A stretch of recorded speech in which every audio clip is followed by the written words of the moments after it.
Alright, so here it is, 1991 300ZX 2+2, purchased by me back in, what was it, 2004, March 2004, with exactly 80,014 miles on it.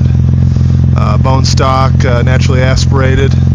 It's come a long way since then. Had a lot of fun with this thing from a maintenance, modification standpoint. My true love is wrench turning. So that's why I did the most of this. I took it to Z events around the country, driven it from one side of the country to the other. Still managed to only put about 127,000 miles total on the thing. So that's about, nearly 50,000 more than when I originally bought it.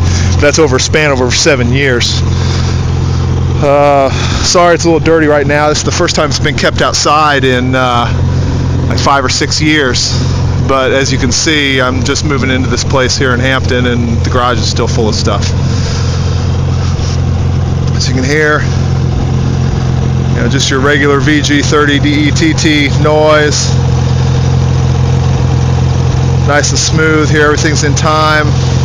Listen to any other engine, well, okay, any other engine in good condition, and that's exactly how it's going to sound.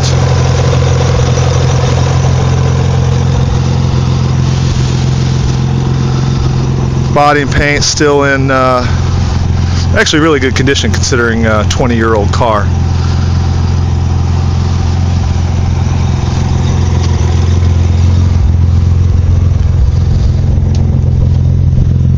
Come back here, give this a listen for a second. As you can see, no smoke at idle, no smoke when you get on it either, other than the regular kind of black puff that you get from a high boost turbocharged automobile. They tune it to run a little bit rich. Definitely better rich than lean under boost conditions. The tune is one that was done especially for my car by Specialty Z out in California. They took into account every modification the car had that would play a factor in how it should be tuned, and then tuned it specifically. Now, I did not get on a dyno, but Specialty Z has done thousands of tunes, so they can really dial them in. Again, sorry about the little bit of crap on the floor mats there. Those were replaced. Those are not the originals. I have the originals too, but those were replaced. My wife bought them for me, actually as a wedding gift, back when they were still making those. They don't make those floor mats anymore. See, here's the interior. Very nice condition. This here is worn, from use a little bit. That was actually new, bought at the same time as the floor mats, but I've worn it out a little bit. These seat covers were bought at the dealer at the time the car was bought by the original owner. These seats are actually out. What's that? Oh, that's part of the seat cover. These seats are actually out of the 1993 that I got the donor engine and such from.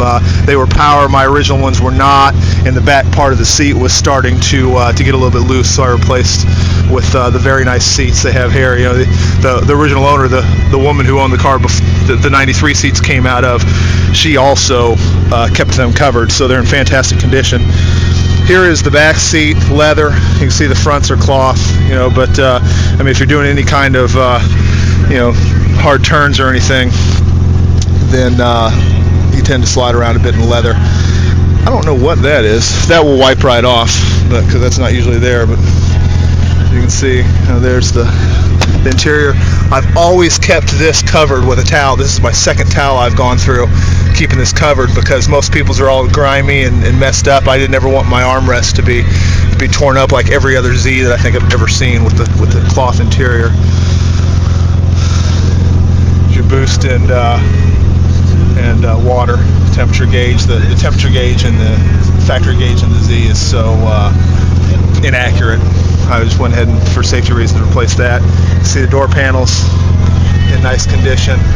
Everything really is. I really love this car. The handles and everything, and that finisher on the T-tops, I've replaced those with brand new ones because the old ones just weren't perfect. So